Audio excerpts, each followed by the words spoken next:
12 Mei 1998, Surabaya hujan turun sejak sore, membasahi jalanan lengang di sudut kota Surabaya bagian barat.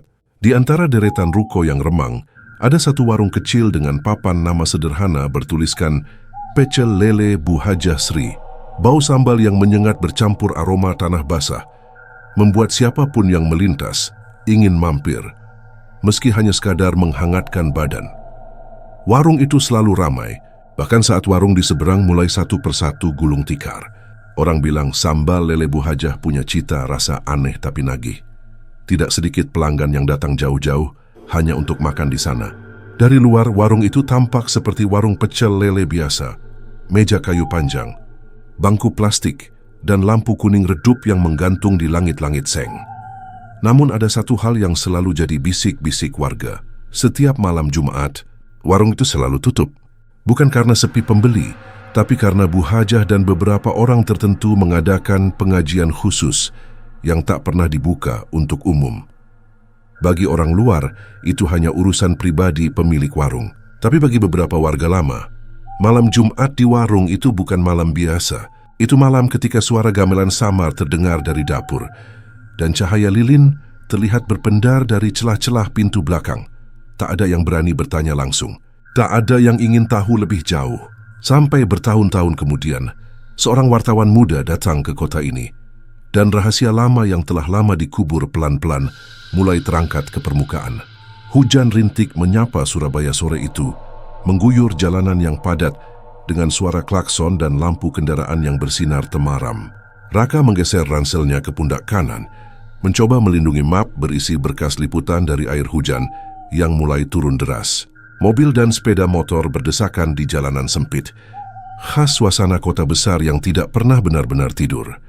Ia baru saja tiba dari Jakarta setelah mendapat penugasan dari redaksi meliput warung pecel lele legendaris yang tak pernah sepi pembeli.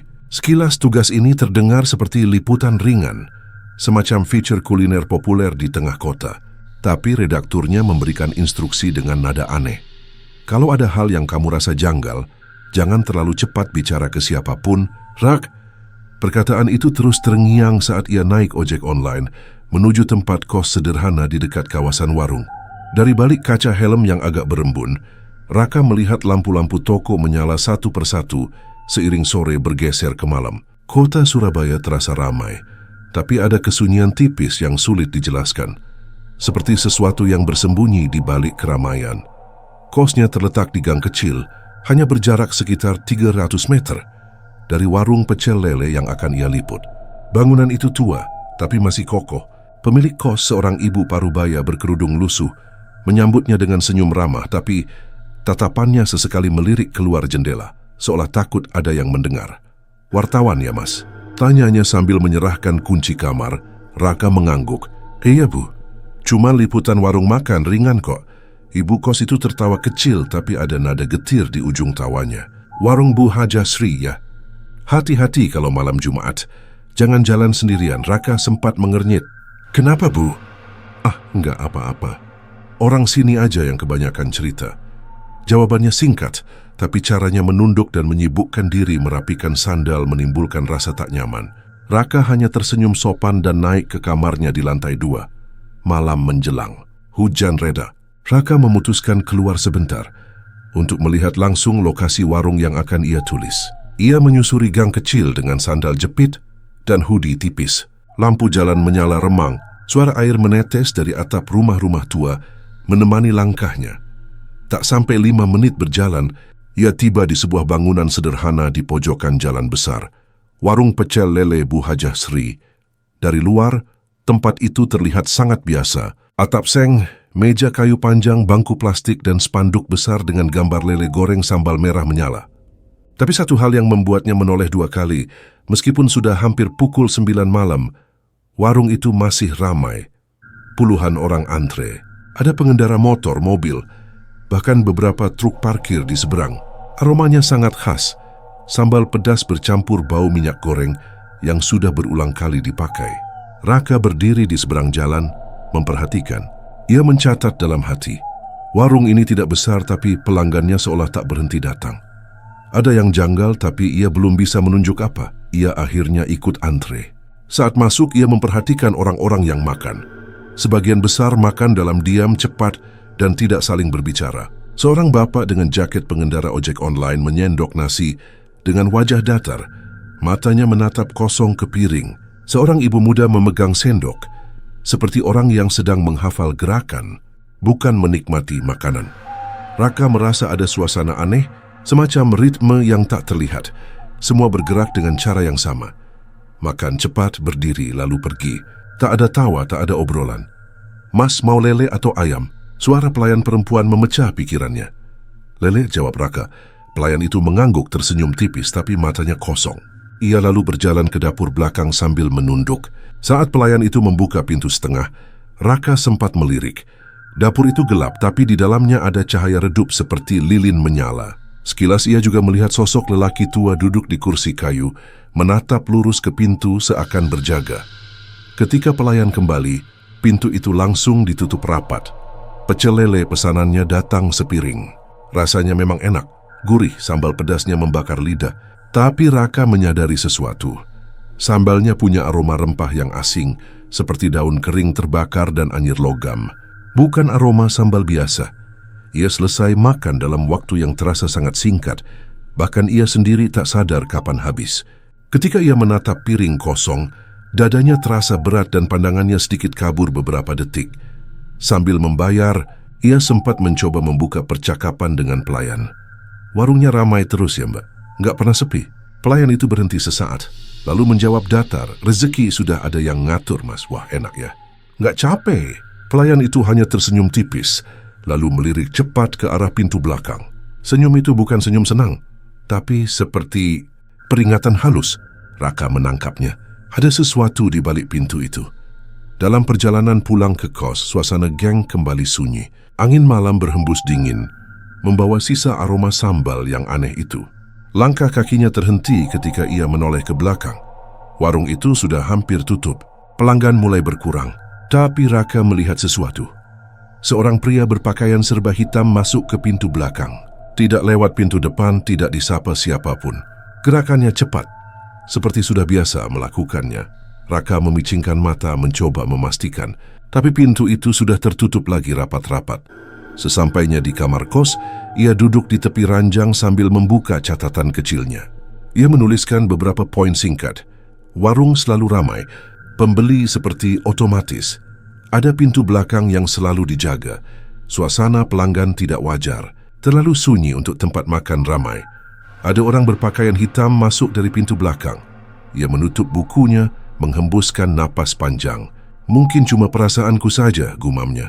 Tapi saat lampu kamar dimatikan dan suara hujan tipis kembali terdengar, rasa itu tak mau pergi. Rasa bahwa warung pecel lele itu menyimpan sesuatu yang jauh lebih gelap dari sekadar resep sambal rahasia malam. Pertama Raka di Surabaya pun berakhir dengan mata yang sulit terpejam dan pikiran yang terus berputar. Matahari pagi menyinari gang kecil tempat kos Raka. Suara motor dan pedagang keliling mulai memenuhi udara Surabaya yang selalu riuh sejak pagi. Raka duduk di teras kos dengan secangkir kopi sachet, membuka catatan kecil yang ia tulis semalam. Catatan itu terasa seperti serpihan puzzle. Belum membentuk apapun, tapi sesuatu semakin makin mengarah ke sesuatu. Pagi ini, ia berniat kembali ke warung pecel lele Bu Haja Sri. Kali ini bukan sebagai pelanggan, tapi sebagai pengamat. Ia ingin melihat seperti apa warung itu beroperasi di siang hari. Baginya, tidak masuk akal sebuah warung sederhana bisa terus ramai setiap hari, apalagi di tengah banyaknya pesaing kuliner di kota besar seperti Surabaya. Jarak dari kos ke warung tidak jauh. Saat Raka tiba, jam dinding baru menunjuk pukul 11 siang, tapi antrean sudah mulai terbentuk. Mobil pribadi dan motor memenuhi bahu jalan. Beberapa tukang parkir bekerja cepat, seolah sudah sangat terbiasa dengan lonjakan pelanggan. Yang membuatnya tercengang, warung itu tidak terlihat mewah atau istimewa. Dindingnya kayu, lantainya semen biasa, tapi pelanggan datang tanpa ragu. Bahkan beberapa tampak rela berdiri menunggu kursi kosong. Raka menyelip di antara kerumunan, berpura-pura menjadi pembeli lagi. Ia memperhatikan cara kerja warung itu dengan teliti. Setiap pelayan bergerak cepat, terlalu cepat. Mereka seperti hafal semua pesanan. tanpa mencatat apapun.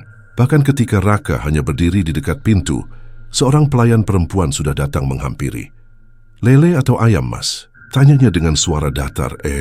Lele," jawab Raka gugup meski ia tidak benar-benar lapar. "Pedas?" "Iya." Pelayan itu mengangguk lalu berjalan ke dapur belakang tanpa mencatat apapun. Raka memperhatikan langkahnya. Tenang, tak tergesa-gesa, tapi selalu dengan kepala sedikit menunduk, seperti orang yang tahu persis apa yang harus dilakukan. Tidak ada percakapan, tidak ada perintah dari Bu Hajah. Tapi semuanya berjalan seolah ada ritme tak terlihat yang mengatur mereka. Beberapa pelanggan di depannya makan, lagi-lagi suasananya aneh. Tak ada obrolan. Bahkan suara sendok garpu pun terdengar pelan, nyaris serempak. Seolah-olah semua orang sedang ikut dalam satu irama yang sama. Di meja pojok, seorang sopir truk dengan badan besar menunduk dalam, matanya kosong, wajahnya kaku. Ia memakan lele goreng seperti robot. Suapan cepat, kunyahan ringan, lalu berhenti sejenak sebelum suapan berikutnya. Raka memperhatikan gerakannya. Setiap pelanggan punya ritme yang hampir identik. Ini bukan hal normal di sebuah warung makan biasa. Sementara itu, Bu Hajah Sri duduk di kursi panjang dekat kasir. Mengenakan gamis dan kerudung bersih, wajahnya tersenyum ramah kepada setiap pelanggan yang membayar. Tapi ada sesuatu pada matanya, tatapan dingin yang tidak cocok dengan senyumannya. Tatapan itu tajam, seolah ia tahu lebih banyak daripada yang terlihat. Ketika tatapan mereka bertemu, Raka merasakan hal aneh. Tengkuknya merinding. Ia buru-buru menunduk dan berpura-pura memeriksa ponselnya. Pesanan Raka datang dalam waktu yang hampir tidak masuk akal. Kurang dari 2 menit, ikan lele di piring masih panas. Sambal meneteskan minyak merah menyala. Raka mencicipinya pelan, kali ini dengan kesadaran penuh. Rasanya enak tapi aneh. Pedasnya menggigit dengan aroma rempah yang tidak familiar. Seperti ada campuran sesuatu yang tidak ia kenal. Bukan cabai, bukan bawang, bukan terasi. Setiap suapan membuatnya merasa hangat, tapi bukan hangat nyaman. Lebih seperti sensasi tubuh yang perlahan menjadi ringan. Pandangan matanya terasa sedikit kabur beberapa detik. Ia segera meletakkan sendok dan menghela napas panjang. "Gila, ini bukan sambal biasa," gumamnya dalam hati. Setelah selesai makan, ia pura-pura mencari toilet. Tapi sebenarnya ia ingin melihat ke arah pintu belakang. Dari posisi dekat kasir, ia memperhatikan. Pintu itu selalu tertutup rapat. Tidak ada siapa pun yang boleh masuk kecuali pelayan. Setiap kali pelayan keluar masuk, mereka selalu menunduk seperti melakukan gerakan kecil yang sama. Berhenti sejenak, menunduk, baru melangkah.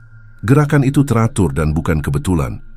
Raka sempat melangkah mendekat beberapa langkah, tapi sebelum ia sampai, seorang lelaki tua yang kemarin malam ia lihat duduk di kursi kayu sudah berdiri. Ia tidak mengatakan apapun, hanya menatap Raka dengan mata tajam dan napas berat. Tatapan itu jelas bukan tatapan penjaga dapur biasa. Raka buru-buru mundur dan kembali ke kasir untuk membayar. Bu Hajah menyambutnya dengan suara lembut. "Makasih, Nak. Semoga rezekimu lancar ya," katanya sambil menyodorkan uang kembalian. Raka tersenyum kikuk. "Ya, Bu. Terima kasih. Kalau suka makanannya, datang aja malam Jumat. Tapi cuman untuk orang tertentu," kata Bu Hajah dengan nada lirih, hampir seperti bisikan. Senyum di bibirnya tak berubah, tapi matanya menatap tajam, menusuk. Raka hanya mengangguk, pura-pura tak paham maksudnya. Siang itu, Raka menghabiskan beberapa jam di warung dan sekitarnya. Ia mencatat semua hal kecil. Pola antrean pelanggan, cara pelayan bekerja, pintu belakang yang dijaga, dan satu hal penting, warung itu tidak pernah benar-benar sepi. Pelanggan datang bergelombang, seakan ditarik oleh sesuatu yang tak terlihat. Ketika ia kembali ke kos menjelang sore, kepalanya penuh tanda tanya. Liputan ini awalnya hanya feature kuliner, tapi kenyataan di lapangan mulai menunjukkan lapisan lain yang lebih gelap. Ia duduk di kasur sambil membuka catatan. Warung buka sejak pagi sampai tengah malam. Antrean stabil, tidak wajar untuk warung sekecil itu. Pelanggan makan seperti otomatis ada penjaga pintu belakang. Bu Hajah menyebut malam Jumat dengan nada ganjil. Ia menutup catatan pelan, lalu menatap langit-langit kamar kos. Dalam hati, Raka mulai merasa liputan ini bukan sekadar soal sambal dan lele goreng. Di luar suara azan maghrib menggema, tapi entah mengapa suara itu terdengar sayup, Seperti tertahan sesuatu yang berat, angin sore membawa aroma sambal dari arah warung, padahal jaraknya ratusan meter. Raka mendadak merinding. Ia belum tahu. Hari-hari berikutnya akan menuntunnya ke sesuatu yang jauh lebih mengerikan dari sekadar rahasia dapur. Suara hujan turun tipis kembali mengiringi malam Surabaya. Raka menutup laptopnya dan berdiri di depan jendela kamar kos. Cahaya lampu jalan menembus tirai tipis, menciptakan bayangan samar di dinding kamar. Sejak siang tadi, pikirannya terus dipenuhi bayangan warung pecel lele itu. Antrean pelanggan, mata kosong pelayan, dan tatapan tajam lelaki tua di pintu belakang. Ia tahu liputan ini mulai melewati batas kuliner biasa.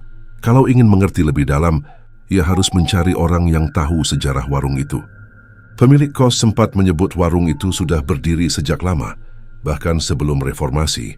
Jika benar, pasti ada warga sekitar yang menyimpan cerita. Malam itu, setelah hujan agak reda, Raka menyusuri gang kecil di sekitar lokasi warung. Lampu jalan redup, bau tanah basah bercampur sisa asap gorengan. Dari warung-warung kecil, ia membawa recorder kecil di saku jaketnya, siap jika menemukan orang yang bisa diwawancarai. Di ujung gang, ia melihat seorang lelaki tua duduk di kursi kayu reyot di depan rumahnya. Lelaki itu mengenakan sarung, kaos lusuh, dan peci yang warnanya sudah pudar. Wajahnya keriput, tapi matanya tajam seperti menyimpan banyak cerita. "Selamat malam, Pak," sapa Raka dengan sopan. Lelaki itu mengangguk pelan. "Malam, Nak. Orang baru ya?" "Iya, Pak. Saya wartawan. Lagi liputan soal warung pecel lele Bu Hajasri. Bapak pasti tahu tempat itu, kan?" Seketika tatapan lelaki itu berubah. Ia menatap Raka lama, seolah ingin memastikan sesuatu. Lalu suaranya turun satu nada lebih berat. "Warung itu bukan warung biasa, Nak." Raka duduk di kursi plastik di sampingnya. "Maksud Bapak?" Lelaki itu tidak langsung menjawab. Ia merogoh saku sarungnya, menyalakan rokok kretek, dan menghembuskan asap perlahan ke udara malam. "Saya sudah tinggal di sini sejak muda. Warung itu sudah ada lebih dari 30 tahun. 30 tahun? Raka mengulang agak kaget. "Berarti warung itu sudah berdiri sejak 90-an. Lelaki itu mengangguk. "Dulu waktu awal buka warung itu biasa saja. Pelanggannya ya cuman orang kampung sini. Tapi lama-lama mulai aneh. Orang datang dari jauh, dari luar kota. Katanya sambalnya beda. Tapi orang-orang sini tahu, bukan sambalnya yang bikin ramai." Raka mendekat sedikit. "Lalu apa, Pak?" Suara lelaki tua itu merendah, hampir seperti berbisik. "Malam Jumat." Ia bercerita perlahan seakan takut ada yang mendengar. "Dulu," kata lelaki itu, "setiap malam Jumat warga sekitar sering mendengar suara gamelan sayup dari arah warung. Padahal warung itu tutup. Suara itu terdengar seperti dari dalam tanah. Beberapa warga yang nekat mendekat mengaku melihat cahaya lilin dari celah pintu belakang dan bayangan orang-orang berjubah hitam. Orang-orang tua sini menyebutnya malam pengawal rezeki," kata lelaki itu. "Kalau sudah malam begitu, semua orang tutup pintu rumah, matiin lampu, pura-pura tidur. Tidak ada yang berani keluar." "Pengawal rezeki?" Raka mengulang pelan. "Apa itu?" Lelaki itu terdiam lama. Jemarinya mengetuk batang rokok. "Sekte Nak. Sekte yang ngasih mereka rezeki, tapi dengan harga mahal. Sudah banyak yang hilang gara-gara itu." Raka menegang. "Hilang maksudnya?" Lelaki itu mengangguk pelan. "Dulu, ada anak muda, tukang parkir di dekat warung itu. Malam Jumat, dia penasaran, coba ngintip ke dapur. Besoknya, dia nggak pernah kelihatan lagi. Katanya merantau. Tapi keluarga bilang, anak itu nggak pernah ninggalin kota ini. Gak lama, ada juga penjual angkringan yang ngalamin hal sama. Ada laporan polisi." Lelaki itu tertawa hamba. "Polisi? Nak, polisi juga makan di situ. Kadang mereka ikut jaga parkiran. Gak ada yang berani ribut. Semua tahu tapi pura-pura gak tahu." Angin malam berhembus pelan membawa aroma tanah basah. Raka merasakan tengkuknya dingin. Ia menyalakan recorder kecil di sakunya tanpa suara, memastikan semua pembicaraan terekam. "Bu Hajasri itu dulunya siapa, Pak?" tanya Raka. "Dia bukan orang sini. Pindah ke kampung ini awal 90-an. Tiba-tiba bangun warung. Gak lama, warungnya langsung ramai. Orang-orang bilang, waktu pertama kali buka ada seorang kiai yang meninggal misterius di malam Jumat. Bapak lihat sendiri." Lelaki itu menggeleng pelan. "Tapi saya dengar langsung dari orang-orang tua. Dan setiap beberapa tahun, selalu ada orang hilang. Kadang anak jalanan, kadang pendatang, selalu menjelang malam Jumat. Suara lelaki itu mulai berat, matanya menerawang jauh. Seperti teringat sesuatu yang tidak ingin ia ingat.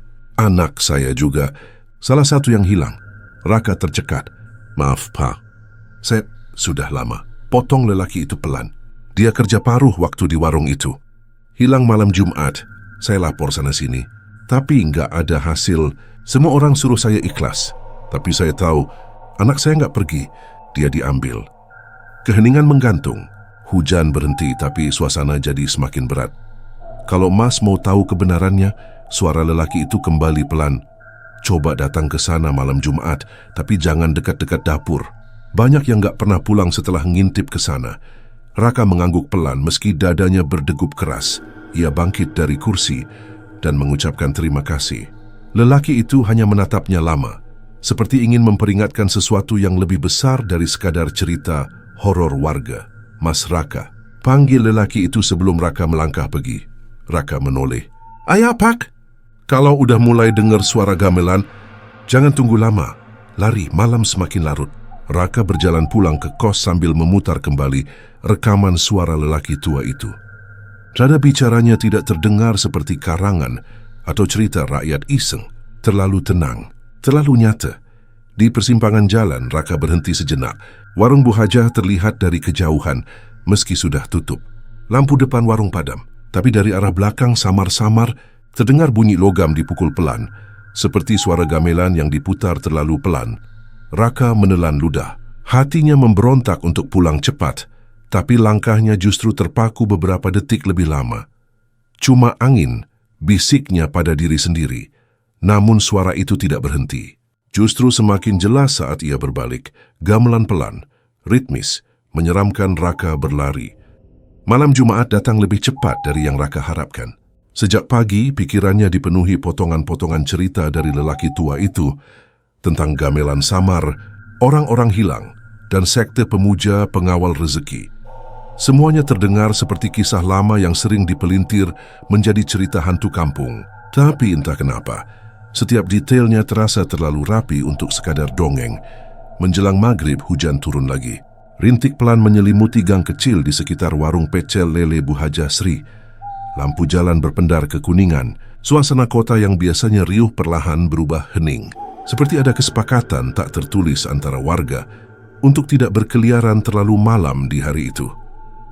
Raka duduk di kamarnya, memperhatikan jam dinding. Pukul 21.07. Ia mengenakan jaket hitam dan topi, menyelipkan senter kecil serta ponsel dengan mode perekam aktif. Malam ini, ia tak ingin hanya mendengar cerita. Ia ingin melihat sendiri apa yang sebenarnya terjadi di balik pintu belakang warung itu. Ia keluar dari kos tanpa banyak suara. Gang sempit itu basah, aspal licin oleh hujan. Tidak ada satu pun warung kecil yang buka malam ini. Jarak menuju warung Bu Hajah hanya beberapa ratus meter. Tapi malam itu terasa seperti perjalanan jauh. Jantungnya berdegup pelan namun berat. Irama yang sama sekali tidak nyaman. Dari kejauhan, warung pecel lele itu tampak gelap dari depan. Tidak ada pelanggan, tidak ada lampu menyala. Tapi, Raka memperhatikan sesuatu. Di bagian belakang bangunan, samar-samar terlihat cahaya kekuningan. Seperti cahaya lilin, bergetar pelan tertiup angin. Ia berjongkok di balik tembok kecil mengintip ke arah dapur. Di sana terlihat beberapa orang mengenakan jubah hitam, masuk satu persatu melalui pintu belakang. Tidak ada suara kendaraan, tidak ada obrolan. Hanya langkah kaki pelan dan suara kain basah menempel di tanah. Raka menahan napas. Ia menunggu beberapa menit setelah semua orang masuk. Begitu situasi agak tenang, ia bergerak mengendap ke sisi belakang bangunan. Ia tahu, sekali ketahuan tidak akan ada alasan logis untuk menjelaskan kenapa seorang wartawan berada di sana malam-malam. Samping warung itu dipenuhi rerumputan liar dan dinding tembok kasar. Dari celah kecil di bawah jendela dapur, ia mengintip. Pandangannya sedikit kabur karena uap dari dalam ruangan, tapi cukup jelas. Beberapa orang berdiri melingkar dengan Bu Hajah Sri di tengah mereka, mengenakan gamis putih panjang dan selendang hitam. Di depan Bu Hajah, ada seekor ayam hitam yang kaki dan paruhnya diikat. Lilin-lilin kecil melingkari ruangan, memantulkan bayangan jubah yang bergoyang perlahan. Raka tidak mendengar suara obrolan. hanya denting pelan seperti gamelan kecil yang dimainkan jauh di dalam tanah. Tiba-tiba, semua orang menunduk bersamaan. Bu Hajah mengangkat kedua tangannya dan mulai melantunkan sesuatu dengan nada rendah. Bukan doa seperti yang biasa ia dengar di pengajian. Kata-katanya patah-patah, seperti mantra dalam bahasa yang tidak Raka kenal. Kaleso, ngalam, dukok, ngalam, rezeki berjaga, mendarah. Ayam hitam itu meronta pelan tapi tak ada yang peduli. Salah satu orang berjubah menghunus pisau kecil, menyerahkannya pada Bu Hajah. Ia menyayat leher ayam itu perlahan. Darah menetes ke dalam mangkuk tanah liat. Semua lilin bergetar seperti tertiup angin, padahal tidak ada angin yang masuk dari luar. Raka hampir menahan suara napas sendiri. Setelah darah terkumpul, Bu Hajah meraupnya dengan kedua tangan dan mengoleskan sebagian ke keningnya sendiri. Sisanya ia minum perlahan, matanya terpejam. Orang-orang berjubah bersorak pelan dalam nada yang aneh, lebih seperti dengungan serentak ketimbang suara manusia biasa. Lalu sesuatu terjadi. Suara gamelan yang tadinya samar menjadi lebih jelas. Bunyi dong, deng, dong, dengs, berdentum pelan tapi menghentak dada. Lilin-lilin bergetar keras dan bayangan besar bergerak di dinding ruangan. Bayangan itu bukan milik siapapun di dalam. Tingginya jauh melebihi manusia. Bentuknya samar tapi terasa hidup. Raka mundur beberapa langkah tanpa sadar. Telapak tangannya berkeringat dingin. Ia menekan ponselnya, memastikan rekaman suara tetap menyala. Tiba-tiba pintu belakang terbuka sedikit. Seorang lelaki berjubah keluar dan menoleh ke kiri kanan. Raka langsung tiarap ke tanah, menahan napas sekuat mungkin. Lelaki itu berdiri cukup lama, seperti mencium sesuatu. Saat ia kembali masuk, Raka sadar betapa tipis jarak antara dirinya dan bahaya barusan. Ia memutuskan untuk mundur perlahan. Tapi tepat ketika ia berbalik, punggungnya menyenggol kaleng kosong di tanah. Suara klang, menggema pelan namun cukup untuk membuat jantungnya melompat ke tenggorokan. Pintu belakang terbuka lebar. Dua orang berjubah keluar. Suara langkah kaki terdengar mendekat. Raka buru-buru berlari ke arah samping rumah warga, menyelinap di balik dinding. Nafasnya terengah-engah, tapi ia berusaha tidak bersuara. Siapa itu? Terdengar suara berat seorang pria. Tak ada jawaban, hanya keheningan dan tetesan air hujan dari atap seng. Angin, suara pria lain menjawab pendek. Pintu ditutup kembali. Raka menempelkan punggungnya ke tembok. Ia menunggu beberapa menit sampai suasana benar-benar tenang sebelum akhirnya melangkah menjauh secepat mungkin dari lokasi itu. Setelah kembali ke kamar kos, Raka langsung mengunci pintu. Tangannya gemetar saat memutar ulang rekaman suara dari ponselnya. Terdengar jelas mantra Bu Hajah, dengungan para anggota sekte dan denting gamelan dari dalam tanah. Tidak ada satupun bagian yang terdengar seperti pengajian. Ia terduduk di lantai, menatap layar ponsel yang masih menyala. Semuanya nyata. Ritual itu nyata. Sekte itu nyata. Dalam keheningan malam dari luar jendela kamarnya, samar-samar suara itu terdengar lagi. Gamelan, lembut, tapi menusuk telinga. Raka menutup telinganya, tapi suara itu seperti bukan datang dari luar, melainkan dari dalam pikirannya sendiri. Hujan deras semalam meninggalkan udara lembab dan jalanan licin di Surabaya. Matahari pagi itu seperti enggan bersinar, tertutup mendung kelabu yang membuat suasana kota terasa berat. Raka terbangun dengan kepala berdenyut pelan. Sepanjang malam, suara gamelan samar masih terasa menggema di telinganya, seperti gema dari lubang gelap yang tak terlihat ujungnya. Ia duduk di pinggir tempat tidur, memandangi ponsel yang semalam merekam ritual di warung Bu Hajah Sri. Rekaman itu masih ada, meski setiap kali ia memutarnya, suara gamelan terdengar semakin tajam dan mengganggu. Tapi justru itulah bukti yang membuat Raka yakin. Ini bukan sekadar cerita warga. Sekte itu benar-benar ada. Pagi ini ia memutuskan untuk menggali lebih dalam. Bukan ke warung itu, melainkan ke masa lalu kota. Tempat semua rahasia biasanya disimpan dengan rapi. Ia ingin tahu apakah ada catatan resmi atau berita lama yang berkaitan dengan warung itu, atau mungkin dengan orang-orang yang menghilang di sekitarnya. Perpustakaan kota terletak di bangunan tua peninggalan Belanda, tidak jauh dari balai kota. Langit masih mendung ketika Raka tiba. Udara di dalam ruangan itu lembab dan berbau kertas tua, seolah-olah menyimpan suara-suara dari masa lalu. Di lantai 2 ada ruang arsip, tempat koran, dokumen, dan mikrofilm lama disimpan. Hanya ada satu petugas berjaga, seorang wanita paruh baya dengan kacamata tebal yang menatap Raka seolah tak banyak anak muda datang ke sini. Cari apa? Tanyanya dengan suara datar. Berita hilangnya orang-orang di sekitar Jalan Kalimas tahun akhir 90-an sampai awal 2000-an. Jawab Raka hati-hati. Wanita itu menatapnya agak lama sebelum akhirnya mengangguk pelan dan menunjuk ke rak paling pojok. Raka menghabiskan hampir 1 jam membolak-balik koran lama. Tinta beberapa lembar sudah memudar, tapi sebagian masih bisa dibaca. Satu persatu pola mulai muncul. Hilangnya beberapa orang pada malam Jumat di kawasan yang sama. Dekat warung pecel lele Bu Hajah, ada nama Wati, 1959. Penjual rokok keliling. Ada Harun, 2004, tukang parkir di depan minimarket. Ada Sulastri, 2010, siswi SMA yang katanya terakhir terlihat membeli makan di warung itu. Polanya mengerikan, semua korban tidak pernah ditemukan, dan setiap peristiwa terjadi dalam jarak tidak lebih dari 300 meter dari warung Bu Hajah Sri. Namun, ada satu hal yang membuatnya merinding. Di setiap berita, ada kalimat penutup yang hampir identik. Polisi tidak menemukan tanda-tanda tindak kriminal. Raka semakin gelisah. Ia lanjut membuka arsip digital melalui komputer tua yang ada di ruang pojok. Saat mengetik kata kunci, pengajian malam Jumat Kalimas, muncul sebuah artikel dari tahun 2001. Namun saat ia klik, halaman itu hilang. Layar hanya menampilkan pesan, file telah dihapus atau tidak tersedia. Ia mencoba cara lain, mengetik langsung nama Bu Hajah Sri dan warung pecel lele. Satu artikel muncul, tertanggal 2005. Judulnya Ritual Malam di Balik Warung Legendaris. Namun saat ia membuka file itu, sistem menampilkan pesan aneh, akses ditolak. File dikunci oleh administrator. Jantung Raka berdegup pelan tapi keras. Siapa yang mengunci file berita tua seperti ini? Mas nyari berita soal orang hilang ya? Suara pelan terdengar dari belakang. Seorang pria tua berpakaian rompi petugas arsip berdiri di belakang Raka. Rambutnya memutih dan matanya cekung tapi tajam. Raka mengangguk pelan. Iya pak, kok bapak tahu? Pria itu tertawa kecil tapi tawanya hambar.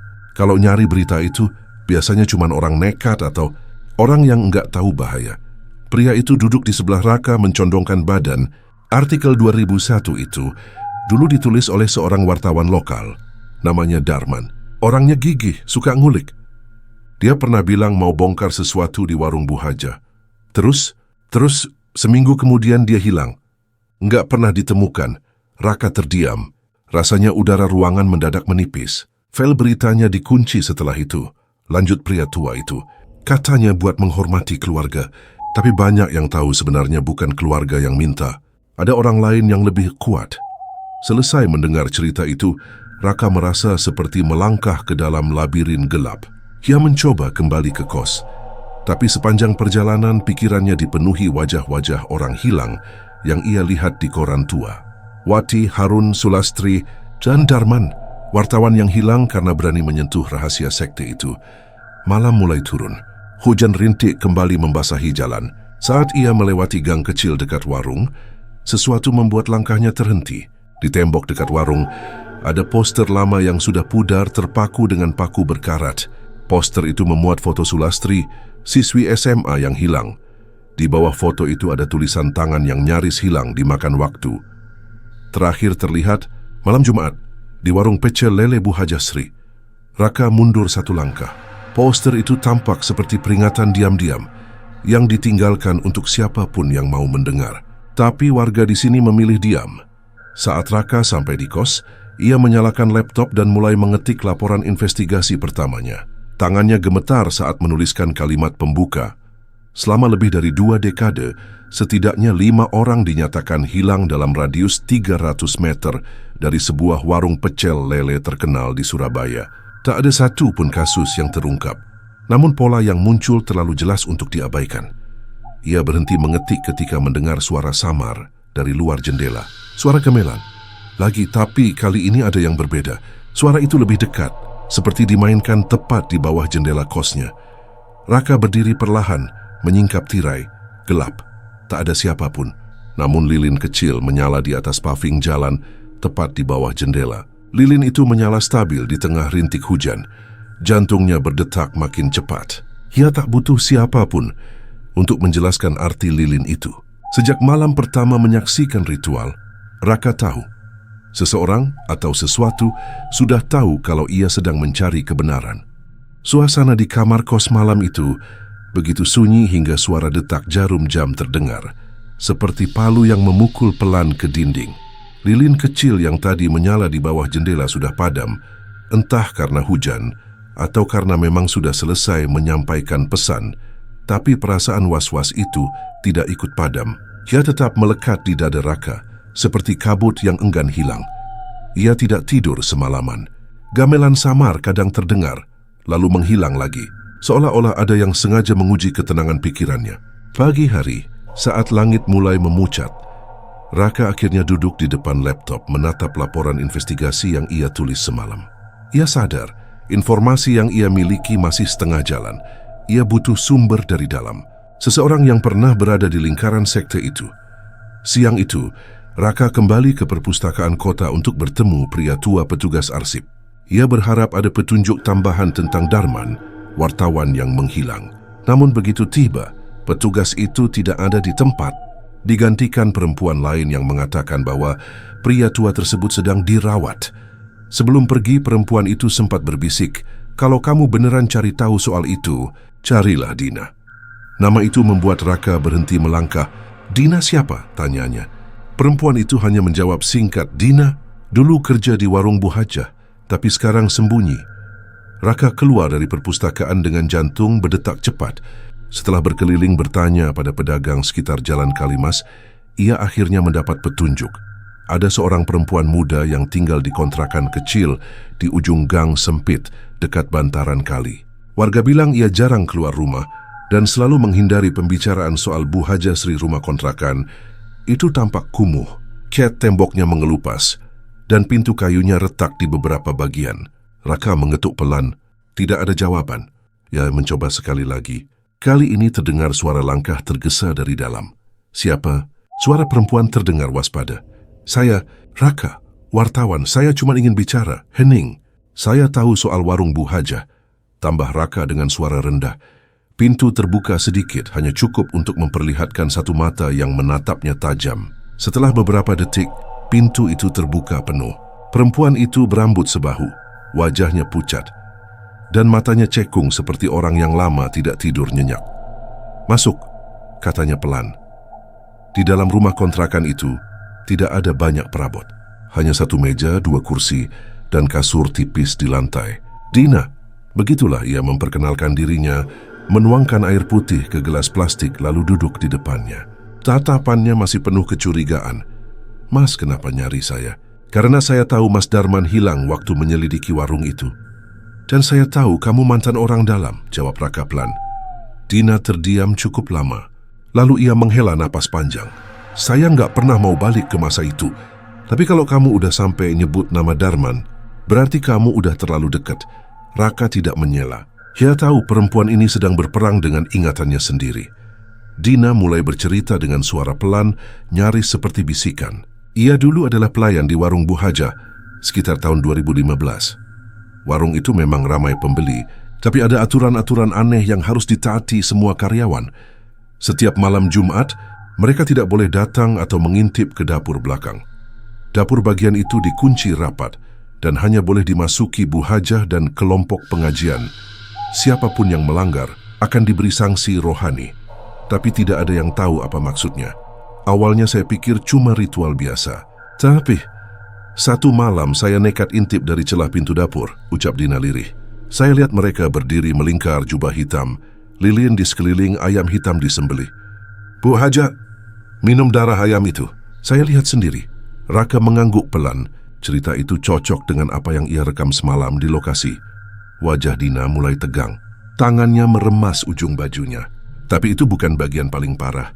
Beberapa hari setelah saya intip, saya mulai dengar suara gamelan di kamar. Tengah malam lilin kecil tiba-tiba nyala di depan rumah. Saya kira saya gila. Tapi ternyata mereka tahu saya udah lihat. Lalu tanya Raka pelan. Saya kabur. Tapi sebelum pergi, saya sempat lihat satu hal lagi. Suaranya mulai bergetar. Di bawah dapur belakang ada ruang besar. kayak ruangan bawah tanah. Saya cuma lihat sekilas dari tangga saat pintu terbuka. Tapi, di sana tadi ada sesuatu. Bayangan besar bergerak di dinding. Bukan manusia. Raka merasakan bulu kuduknya berdiri. Mas tahu nggak kenapa orang hilang selalu malam Jumat? Dina melanjutkan, mereka butuh persembahan untuk jaga pesugihan itu. Kadang orangnya pemulung, kadang pengamen, kadang orang biasa. Tapi semua dibungkus rapi. Nggak ada yang berani lapor karena orang-orang yang coba lapor hilang juga. Hening mengisi ruangan. Hanya suara tik-tik hujan di atap seng yang terdengar. Mas, saya kasih tahu satu hal. Suara Dina makin pelan. Bu Haja itu bukan cuma ibu warung biasa. Dia dilindungi orang kuat. Polisi pun banyak yang tahu, tapi tutup mulut. Sekte itu bukan sekadar ritual kampung, tapi jaringan yang udah ada puluhan tahun. Raka menyandarkan punggungnya ke kursi, mencoba mencerna semuanya. Semua potongan puzzle mulai menyatu. Warung legendaris, orang-orang hilang, sekte lama, dan jaringan pelindung. Ini bukan cerita mistis kampung. Ini struktur kekuasaan gelap yang sengaja dibiarkan hidup. Kalau Mas lanjutin ini, kata Dina dengan mata tajam, Mas bisa jadi korban berikutnya. Lilin itu tandanya mereka udah tahu Mas mulai buka rahasia. Mas punya waktu sedikit. Kalau Mas nggak berhenti sekarang, mereka bakal datang. Raka menatap balik Dina. Ketakutan jelas terpampang di wajahnya, tapi ada satu hal yang lebih kuat dari ketakutan itu, tekad. Ia tidak bisa berhenti sekarang. Ia sudah masuk terlalu jauh. Sebelum Raka pergi, Dina sempat memberikan sebuah amplop kecil lusuh. Ini satu-satunya bukti yang saya punya, katanya. Foto dari ruang dapur belakang yang saya ambil pakai ponsel lama. Tapi hati-hati, kalau mereka tahu Mas pegang ini, Mas nggak akan bisa tidur tenang lagi. Begitu Raka membuka amplop itu di luar kontrakan, ia nyaris menjatuhkannya. Foto itu menampilkan ruangan dapur belakang, dengan lilin menyala dan simbol aneh di lantai.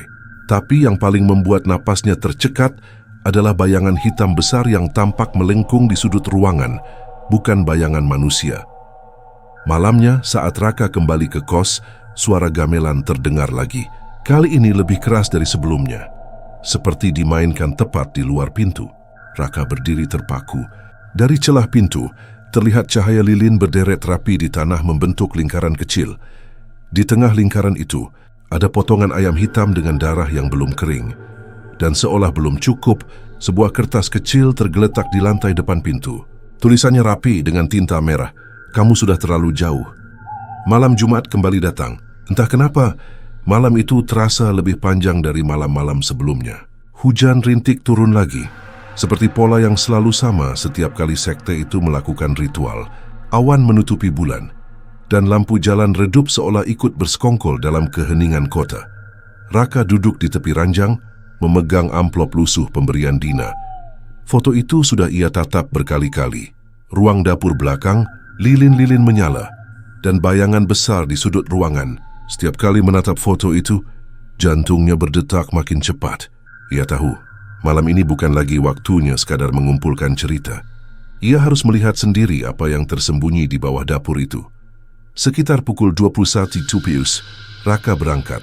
Ia mengenakan jaket hitam tipis, senter kecil di saku, dan ponsel dalam mode perekaman. Langkahnya cepat tapi terukur. Seperti orang yang tahu arah tapi sadar setiap langkahnya mungkin menjadi yang terakhir. Jalanan menuju warung Bu Haja Sri sepi. Hanya suara hujan. Sesekali diselingi lolongan anjing jauh di ujung gang. Dari jauh, warung terlihat gelap seperti sebelumnya, namun ada cahaya kekuningan samar memancar dari sisi belakang. Raka berjongkok di balik tembok. Orang-orang berjubah hitam mulai datang satu persatu. Sama seperti saat pertama kali ia mengintip ritual. Tapi kali ini, ia tak berhenti di luar. Begitu semua orang masuk, Raka bergerak perlahan ke arah dapur belakang. Ia memanjat sedikit pagar kayu lapuk, lalu menyelinap ke pintu samping. Anehnya, gembok pintu itu tidak terpasang malam ini, seperti sengaja dibiarkan. Ia tahu itu bisa jadi jebakan, tapi rasa takut dan dorongan untuk tahu terlalu kuat untuk diabaikan.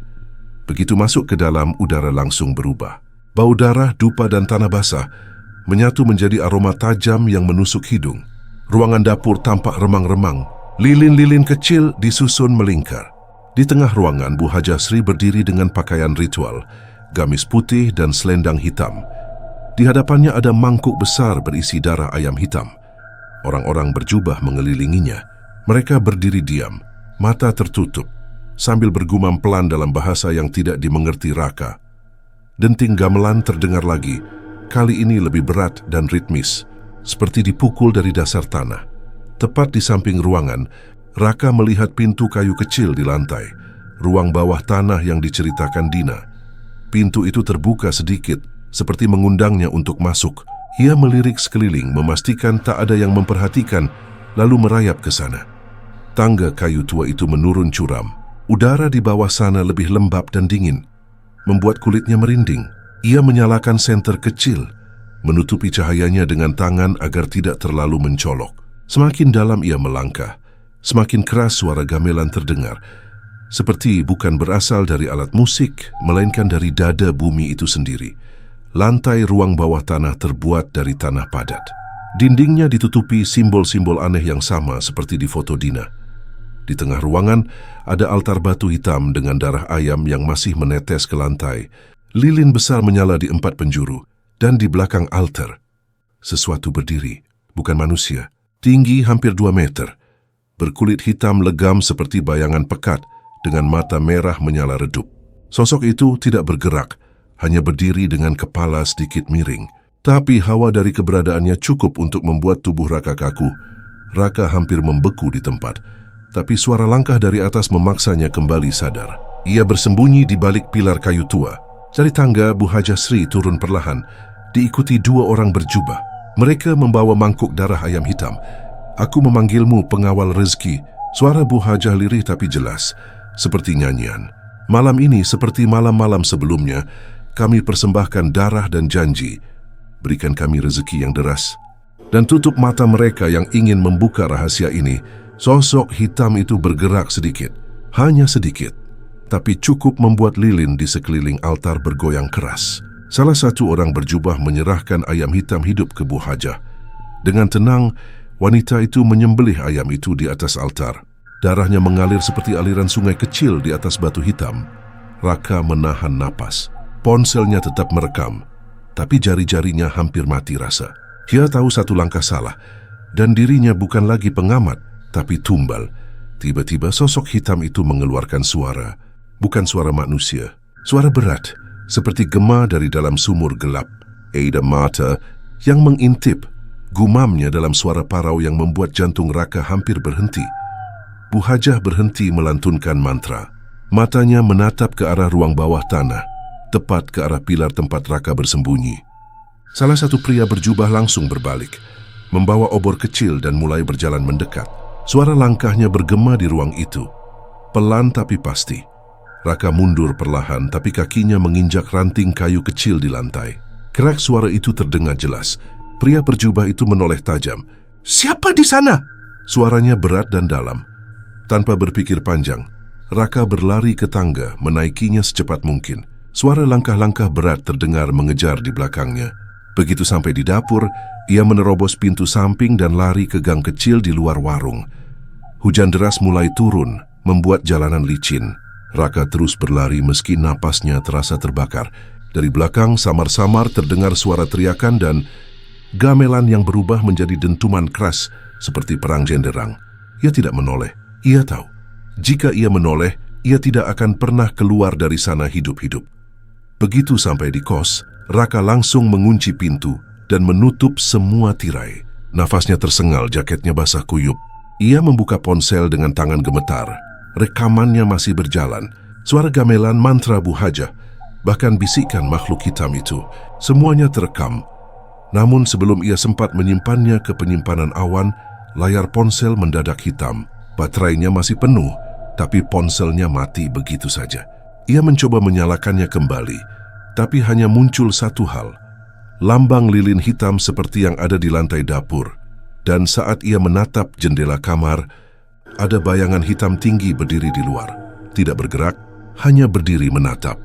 Untuk pertama kalinya sejak datang ke Surabaya, Raka benar-benar merasa ketakutan. Ia bukan lagi sekadar penonton misteri lama. Ia sekarang adalah bagian dari cerita, entah sebagai saksi atau korban berikutnya. Hujan semalaman membuat jalanan licin, dan langit Surabaya pagi itu masih kelabu. Raka duduk di pojok kamar kosnya. memandangi ponsel yang mati total sejak malam sebelumnya. Layar itu seolah dikutuk. Setiap kali ia mencoba menyalakannya, hanya lambang lilin hitam yang muncul, lalu layar menjadi gelap kembali. Ia mengusap wajahnya kasar. Malam tadi, ia menyaksikan sendiri sesuatu yang tidak masuk akal. Ritual itu bukan sekadar cerita warga. Makhluk hitam itu nyata, dan yang lebih mengerikan, makhluk itu tahu keberadaannya. Di luar, suara klakson kendaraan pagi terdengar sayup. Seperti dunia berjalan normal, seolah tidak ada ritual gila yang terjadi di balik sebuah warung pecel lele. Tapi dada Raka terasa berat, seperti ada tangan dingin yang menggenggamnya dari dalam. Ia tahu satu hal pasti, untuk melawan sesuatu, ia harus tahu asalnya. Siang itu Raka memutuskan pergi ke arsip kolonial lama yang berada di gedung tua bekas kantor pemerintahan Belanda di pusat kota. Tempat itu tidak ramai. Hanya beberapa mahasiswa dan peneliti yang mondar-mandir. Udara di dalamnya pengap bau debu dan lampu-lampu tua berpendar kekuningan. Petugas arsip, seorang pria paruh baya berkemeja lusuh, sempat menatap curiga saat Raka menyebut nama Jalan Kalimas. "Ngapain kamu cari arsip daerah itu?" tanyanya. Raka hanya menjawab pendek, "Penelitian sejarah lokal." Pria itu akhirnya memberikan beberapa bundel dokumen tua. Di dalamnya tertulis laporan-laporan Belanda dari tahun 1930-an. Raka membaca dengan hati-hati. Salah satu catatan tertua menyebut sebuah perkumpulan rahasia di kawasan Kalimas yang disebut Lembaga Pengawal Rezeki. Dalam catatan itu tertulis bahwa para anggota perkumpulan selalu berkumpul malam Jumat, menggunakan ayam hitam dan darah manusia dalam ritualnya. Yang mengejutkan, ritual itu sudah ada bahkan sebelum Belanda datang. Dalam laporan itu, pihak kolonial mengakui kesulitan membubarkan kelompok tersebut karena dukungan kuat dari tokoh masyarakat dan pejabat lokal. Kami mencoba menangkap pemimpin mereka pada tahun 1935, tetapi setiap saksi menghilang. Para prajurit kami juga melaporkan suara gamelan misterius sebelum kehilangan kesadaran. Laporan Residen Kolonial Surabaya 19 Iumam. Raka menelan ludah. Jadi sekte ini bukan sekadar kelompok modern aneh. Ini warisan gelap yang hidup selama hampir 1 abad. Saat ia membalik halaman berikutnya, sesuatu membuat darahnya berdesir. Ada foto hitam putih yang sudah memudar. Di foto itu tampak beberapa orang berpakaian jubah hitam, berdiri melingkar di sebuah ruangan. Di tengahnya altar batu yang bentuknya persis seperti yang ia lihat semalam. Dan lebih mengerikan lagi, di pinggir foto, tampak seorang perempuan mengenakan selendang hitam. Dengan wajah sangat mirip Bu Hajasri, hanya lebih muda. Raka menatap foto itu lama. Tidak mungkin orang yang sama hidup sejak era kolonial. Tapi kemiripannya terlalu mencolok untuk dianggap kebetulan. Tiba-tiba suara seseorang terdengar dari balik rak buku. "Berhenti cari tahu tentang itu. Kalau kamu masih ingin hidup." Raka menoleh cepat. Seorang pria berjas hitam berdiri beberapa meter darinya. Rambutnya rapi, wajahnya datar, matanya tajam. Pria itu berjalan mendekat pelan. Setiap langkahnya terdengar jelas di ruang arsip yang sunyi. "Apa urusanmu?" tanya Raka. Berusaha terdengar tenang meski jantungnya berdetak kencang. "Warung itu bukan urusan orang luar," jawab pria itu datar. "Beberapa orang sebelum kamu sudah mencoba membongkar." "Kamu tahu apa yang terjadi pada mereka?" "Darman," gumam Raka pelan. Pria itu tersenyum tipis. "Bagus, kamu tahu. Dan kamu akan bernasib sama kalau tidak berhenti sekarang." Pria itu mendekat lebih dekat lagi, berbisik dingin di telinga Raka. "Mereka sudah menandaimu." Raka refleks mundur. Tapi saat ia berkedip, pria itu sudah tidak ada. Seolah menghilang begitu saja. Ia menatap sekeliling ruangan. Hanya dirinya dan tumpukan arsip tua. Tapi napasnya tersengal. Bayangan gelap sekte itu kini terasa makin dekat. Dengan tangan gemetar, ia menyalin beberapa catatan dan menyembunyikannya dalam tas. Ia tahu jika ia keluar dari gedung ini, ia tidak akan aman lagi. Sore menjelang malam, Raka kembali ke kos dengan langkah tergesa. Tapi begitu ia membuka pintu kamar, jantungnya nyaris berhenti. Di tengah kamarnya, lilin hitam menyala. Tidak 1 tapi 3 buah. Disusun melingkar di lantai. Di tengah lingkaran, foto dirinya dari ID Pers diletakkan dengan ayam hitam mati di atasnya. Ia mundur 2 langkah, napasnya memburu. Tidak ada siapapun yang ia beri kunci kamar ini. Tidak ada yang bisa masuk tanpa ia tahu. Tapi tanda ini jelas, mereka tidak hanya mengawasinya. Mereka sudah masuk. Raka meraih kunci dan berlari keluar dari kamar. Saat ia tiba di gang, suara gamelan terdengar lagi. Lebih keras dari sebelumnya, seperti mengalun dari seluruh penjuru jalan. Lampu-lampu jalan berkedip, angin berhembus dingin. Dari ujung gang, 5 orang berjubah hitam muncul perlahan berjalan mendekatinya.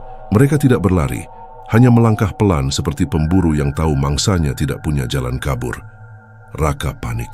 Ia berlari ke arah jalan besar, tapi tiba-tiba lampu jalan mati semua. Hanya suara hujan dan gamelan berat yang menggema di sekelilingnya. Nafasnya memburu, matanya mencari celah pelarian. Tepat saat salah satu sosok berjubah hampir menyentuhnya, sebuah mobil tua berhenti mendadak di depannya. Pintu terbuka. Cepat masuk. Suara perempuan. Dina. Raka tanpa pikir panjang melompat ke dalam mobil. Dina langsung tancap gas, meninggalkan gang gelap itu. Dari kaca spion, sosok-sosok berjubah masih berdiri di tengah jalan, tidak mengejar, hanya menatap. Gila, Raka mengusap wajahnya. Mereka tahu di mana aku tinggal. Dina menggenggam kemudi erat. Aku udah bilang, kalau mereka mulai nunjukin diri berarti waktumu udah nggak lama lagi. Malam itu mereka berhenti di sebuah rumah kosong milik kenalan Dina di pinggiran kota. Raka menunjukkan catatan kolonial yang ia salin. Dina menatap serius. Sekte ini udah ada jauh sebelum Bu Hajah lahir, kata Raka. Atau mungkin dia bukan orang biasa. Bisa jadi cuma satu dari generasi penerus. Atau sesuatu yang lebih.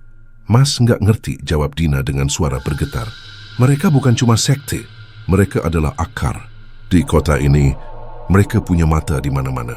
Polisi, pejabat, orang berpengaruh. Nggak ada yang bisa lawan mereka. Raka menatap Dina dalam-dalam. Kalau begitu, kita cari caranya. Tapi malam itu saat keduanya mulai menyusun rencana, suara gamelan terdengar lagi. Padahal mereka jauh dari warung Bu Hajah. Suara itu pelan, tapi semakin lama semakin dekat. Lilin di atas meja tiba-tiba menyala sendiri, seolah ada tangan tak terlihat yang menyalakannya. Dina menatap Raka dengan wajah pucat. Mas, mereka udah nemuin kita. Raka meraih pisau dapur kecil di dekatnya. Tapi dalam hatinya ia sadar, melawan sekte ini bukan sekadar melawan manusia. Ini melawan sesuatu yang sudah hidup lebih lama dari usia kota itu sendiri. Suasana rumah kosong tempat Raka dan Dina bersembunyi seperti tak lagi ramah. Angin malam menyusup melalui celah jendela pecah, membawa bau tanah basah dan aroma logam aneh yang membuat tengkuk Raka merinding. Jam dinding menunjukkan pukul 1:15 dini hari, tapi mata Raka tak bisa terpejam sedetik pun. Suara gamelan dari kejauhan, lirih tapi ritmenya semakin teratur seperti bunyi detak jantung raksasa. Dina duduk di sudut ruangan, menggenggam selimut lusuh sambil menatap pintu depan yang hanya ditutup kayu seadanya. Wajahnya pucat, matanya bengkak karena tak tidur semalaman. Kalau terus di sini mereka bakal nemuin kita, gumam Dina lirih. Aku tahu, jawab Raka pelan tapi mantap. Makanya besok pagi aku ke kantor redaksi. Semua catatan ini harus keluar ke publik. Kalau orang banyak tahu, mereka nggak akan bisa sembunyi lagi. Dina menatapnya tajam seperti ingin menampar kenyataan ke wajah Raka. Mas nggak paham, mereka punya mata di mana-mana.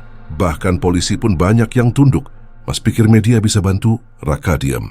Tapi dalam dadanya, ketakutan bercampur dengan keberanian. Ia wartawan, dan seluruh hidupnya dibangun untuk satu hal. Membongkar kebenaran tidak peduli seberapa gelapnya. Pagi menjelang, jalanan Surabaya masih sepi saat Raka menyelinap keluar dari rumah kosong itu, membawa tas ransel berisi catatan arsip kolonial, foto Bu Hajah muda, serta rekaman suara gamelan dari malam sebelumnya. Dina tak ikut, ia terlalu ketakutan, tapi ia berjanji akan menunggu di tempat persembunyian lain. Raka menuju kantor redaksi tempatnya magang. Kantor itu bukan besar, tapi cukup berpengaruh di kota itu. Saat ia masuk, aroma kopi dan suara mesin tik terdengar seperti biasa. Editor seniornya Pak Dimas menatapnya dari balik kacamata bulat. Wajahmu kayak orang habis dikejar hantu, sindirnya. Bukan hantu, Pak. Lebih parah dari itu, jawab Raka lirih. Raka mengeluarkan semua catatan, rekaman, dan foto yang ia dapatkan. Awalnya Pak Dimas hanya mendengarkan setengah hati. Tapi begitu ia melihat foto hitam putih yang menampilkan sosok Bu Hajah dengan sekumpulan orang berjubah, Wajahnya langsung menegang. "Raka," suaranya merendah. "Kamu sadar ini bukan mainan kan, nama ini? Sudah lama nggak boleh disebut sembarangan." "Justru karena itu kita harus tulis," potong Raka cepat. "Orang-orang hilang tiap malam Jumat. Sekte itu nyata. Kita punya bukti. Ini bukan rumor." Pak Dimas terdiam lama lalu menghela napas berat. "Baik, tulis laporan itu sekarang. Tapi kita harus siapkan strategi publikasi. Ini bukan berita biasa." Raka duduk di depan komputer, jemarinya menari cepat di atas keyboard. Ia menuliskan semua dari awal. Warung pecel lele, Bu Haja Sri yang tidak buka tiap malam Jumat. Ritual jubah hitam arsip kolonial tentang lembaga pengawal rezeki. Korban-korban hilang pria misterius di ruang arsip. Ancaman yang sudah masuk ke dalam kamarnya. Keringat dingin mengucur dari pelipisnya. Tapi untuk pertama kalinya, ia merasa sedikit lega. Ia percaya, begitu berita ini keluar, dunia akan tahu dan sekte itu akan kehilangan cengkeramannya. Ia menekan tombol simpan, tapi saat ia mencoba mengunggah file ke server redaksi, layar komputer tiba-tiba berkedip.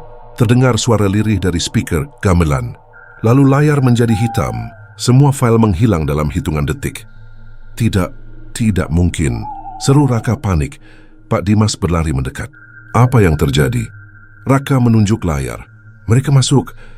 Sistemnya, filenya hilang, dan sebelum mereka sempat berpikir lebih jauh, lampu kantor padam total gelap, sunyi. Lalu, "Tua!" Suara ledakan keras dari lantai bawah mengguncang gedung. Asap mulai mengepul dari tangga. "Kebakaran!" teriak seseorang. Semua orang berhamburan. Raka meraih tasnya dan berlari ke tangga darurat bersama Pak Dimas. Asap semakin tebal. Dari sudut pandang matanya yang kabur, ia sempat melihat sosok berjubah hitam berdiri di depan lift. Diam tak bergerak, seperti patung. Mereka berhasil keluar ke jalan. Gedung redaksi terbakar hebat. Petugas pemadam belum tiba. Api membumbung ke langit. Merah menyala seperti bara neraka. Raka terduduk di pinggir trotoar, batuk tersengal. "Semua datanya, semua buktinya ada di komputer itu," katanya pelan hampir berbisik. Pak Dimas menatapnya dengan mata sayu. Mereka nggak main-main. Ini bukan hanya tentang warung, ini perang senyap. Sore itu, berita kebakaran kantor redaksi menyebar cepat. Polisi menyebutnya korsleting listrik. Raka tahu itu bohong. Api terlalu cepat menjalar, terlalu tepat waktu. Ia mencoba menghubungi Dina, tapi ponselnya tidak aktif. Ia mencoba lagi. Tak ada jawaban. Perasaan buruk merayap di dadanya. Ia menyalakan motor dan meluncur ke rumah persembunyian. Pintu rumah itu terbuka. Lilin hitam menyala di ruang tamu. Dina tidak ada. Di lantai ia menemukan sepotong kain jubah hitam dan kalung kecil milik Dina. Raka tertegun, napasnya berat. Dunia di sekelilingnya terasa semakin menyempit. Malam menjelang. Di seberang jalan, sebuah mobil hitam berhenti perlahan. Jendela terbuka. Pria berjas hitam yang pernah memperingatkannya di ruang arsip duduk di dalamnya. Ia menatap Raka lurus-lurus. "Sudah kubilang berhenti," katanya dengan nada tenang. "Tapi kamu keras kepala. Di mana Dina?" Raka berteriak. Pria itu tersenyum tipis. "Kamu akan tahu."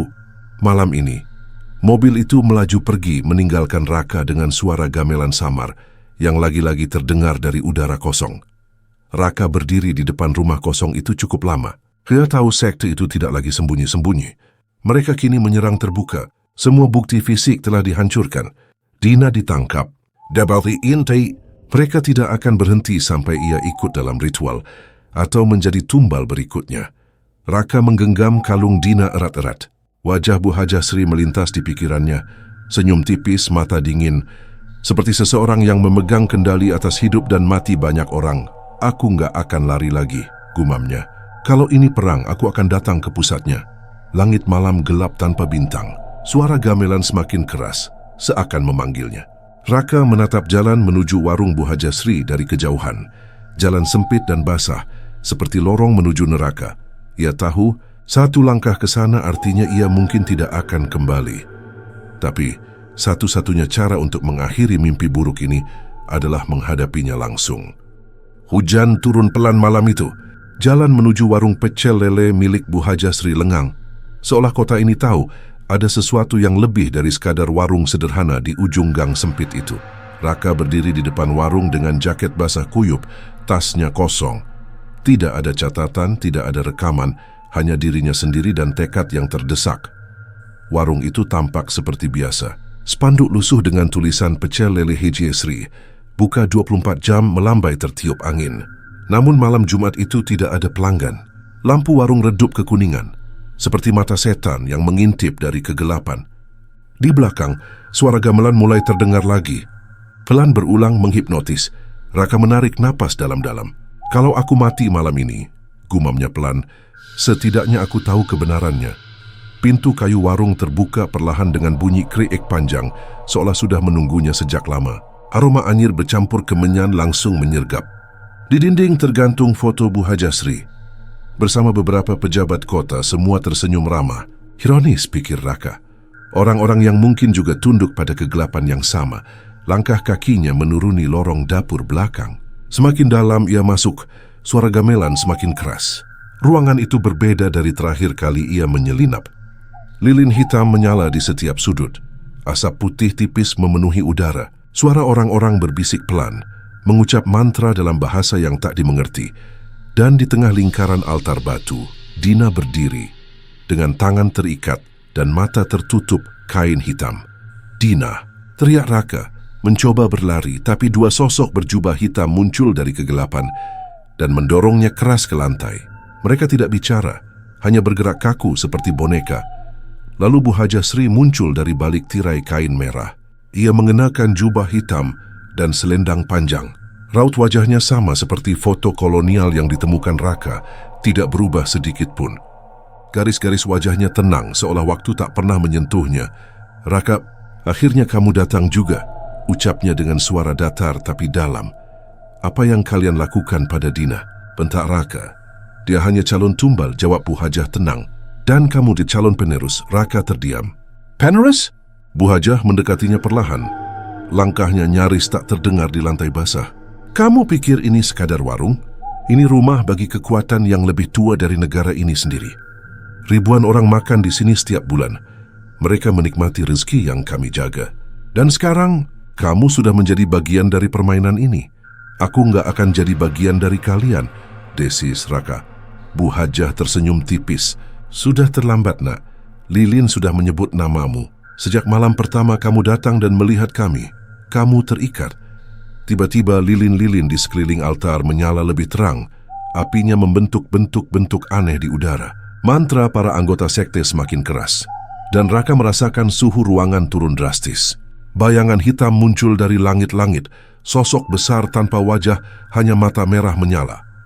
"Ini pengawal rezeki," bisik Bu Hajah di telinganya. "Makhluk ini memberi kami kemakmuran. Sebagai gantinya, ia mengambil jiwa." Makhluk itu turun perlahan ke tengah ruangan. Dina mulai berteriak di balik kain penutup matanya. Tubuhnya bergetar hebat. Raka mencoba melepaskan diri dari genggaman dua sosok berjubah. Tapi cengkeraman mereka sekeras baja. Bayangan makhluk itu mendekati Dina. "Kalau kamu tidak menerima tawaran kami," kata Bu Hajah lirih, "maka gadis itu akan menjadi gantimu." Raka terdiam. Dalam sekejap, ribuan pikiran melintas di kepalanya. Tentang orang-orang hilang, tentang api yang membakar redaksi, tentang lilin-lilin di kamarnya. Sekte ini tak bisa dilawan dengan cara biasa. "Apa yang terjadi kalau aku menerima?" tanya Raka pelan. Bu Hajah menatapnya. Dan sejenak semua suara di ruangan berhenti. "Kamu akan hidup lama, lebih lama dari mereka yang kamu kenal. Kamu akan jadi penjaga warung ini. Pengawal rezeki akan memberikan segalanya padamu. Uang, kuasa, ketakutan orang. Kamu akan jadi bagian dari sejarah yang tak pernah mati." Raka memandang Dina. Wajahnya basah oleh air mata. Ia tahu jika ia tidak berbuat apa-apa, Dina akan mati malam itu. Tapi jika ia menerimanya, ia akan kehilangan dirinya sendiri. Tiba-tiba lampu di langit-langit bergetar keras lalu padam. Gelap total. Gamelan berhenti mendadak. Hening. Hanya napas makhluk itu terdengar, berat dan dalam. Di dalam kegelapan itu, suara Raka terdengar lirih, mengucap sesuatu. Mantra yang sama dengan yang diucapkan anggota sekte. Seketika lilin menyala kembali. Bu Hajah menatapnya dengan mata berbinar. "Kamu sudah memilih." Makhluk itu perlahan mundur dari Dina dan mendekati Raka. Lilin-lilin hitam bergetar, asap menari. Dua sosok berjubah melepas genggaman mereka. Raka berdiri tegak, Wajahnya setengah tertutup bayangan. "Lepaskan dia," katanya tegas. Bu Hajah mengangkat alis. "Kau benar-benar ingin jadi bagian kami. Lepaskan dia," ulang Raka. Dengan isyarat tangan Bu Hajah, dua anggota sekte mendorong Dina keluar dari lingkaran altar. Ia jatuh tersungkur, terisak. Makhluk itu kini berdiri di hadapan Raka. Udara menjadi dingin menusuk tulang. Dalam mata merahnya, Raka melihat kilasan wajah orang-orang hilang, termasuk wartawan Darman. Dan wajah Dina jika ia gagal malam ini.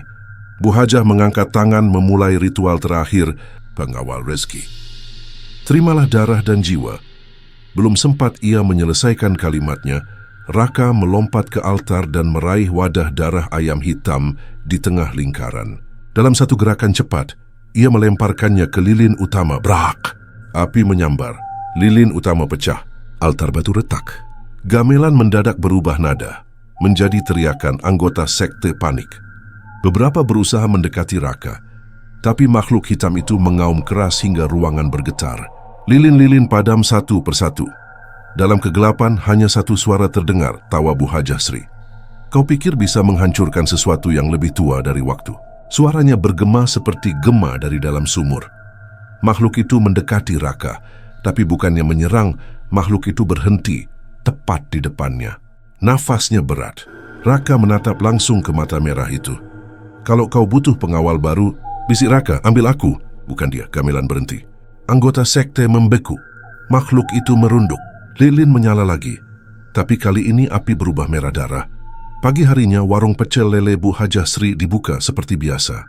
Tidak ada suara gamelan, tidak ada asap kemenyan.